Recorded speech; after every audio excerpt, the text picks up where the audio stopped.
Hi there. I'm Beverly Lewis, and I've learned that the quality of our communication with ourselves and others ultimately determines the quality of our life. So it's concerning that in our culture today, there seems to be a whole lot of talking, but not a lot of communication. So today I want to talk to you about 7 conversations that we all need to have on our tool belt and ready to use to enhance, build, and sustain healthy relationships. It will improve the quality of your life.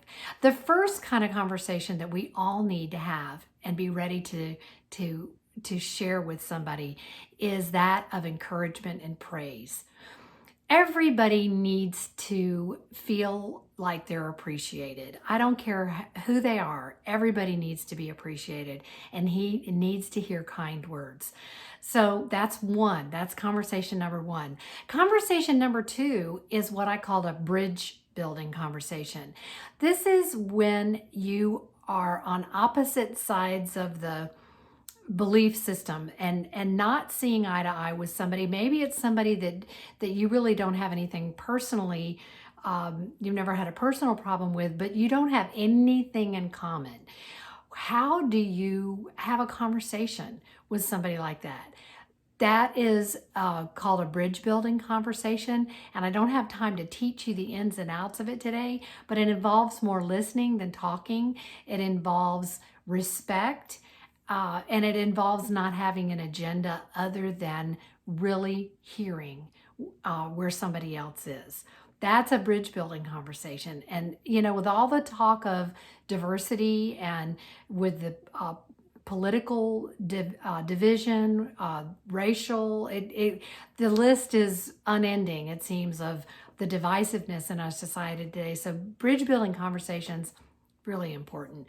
I could do 15 minutes just on that, at least. The third kind of conversation is a difficult conversation. It is addressing what I call the elephant in the room. It's where there's something awkward, something that needs to be discussed. This often it could be with family members, friends. It's usually between family members or coworkers, where there's something that it's not going to serve any development in the relationship to not address it. Those conversations should take no more than 15 minutes. They can be as short as 3 minutes, the difficult ones. By the way, if you're not aware of it, there is a free ebook on my website where you can download 7 tips to difficult conversations, beverlyspeaks.com. Okay, the fourth kind of conversation is simply one that conveys information. This, you might think, well, yes, you can text it, yes, you can email it when it's simply conveying information, whereas you never do that with a difficult conversation. But it's also respectful to give people information that affects them. And sometimes we forget to do that. The fifth kind of conversation is the apology. And not just the apology that maybe you missed it, maybe you didn't pay attention, maybe you were too hasty in making a decision without enough information, whatever the case may be. But it's also asking a question of, how could I do better? The sixth one is speaking life. This is my favorite one. This is when you're really calling forth the best in people that maybe they haven't even seen yet. It's speaking life over people. We all should be doing that for our children, for our grandchildren, for our workers, employees, for our wives and husbands. We should do it for everybody. And the last but not least is storytelling conversation. It's when you give a bit of yourself by sharing a bit of your story. It might evoke laughter, it might evoke tears, but it's a personal gift. It's sharing yourself with others through the power of story.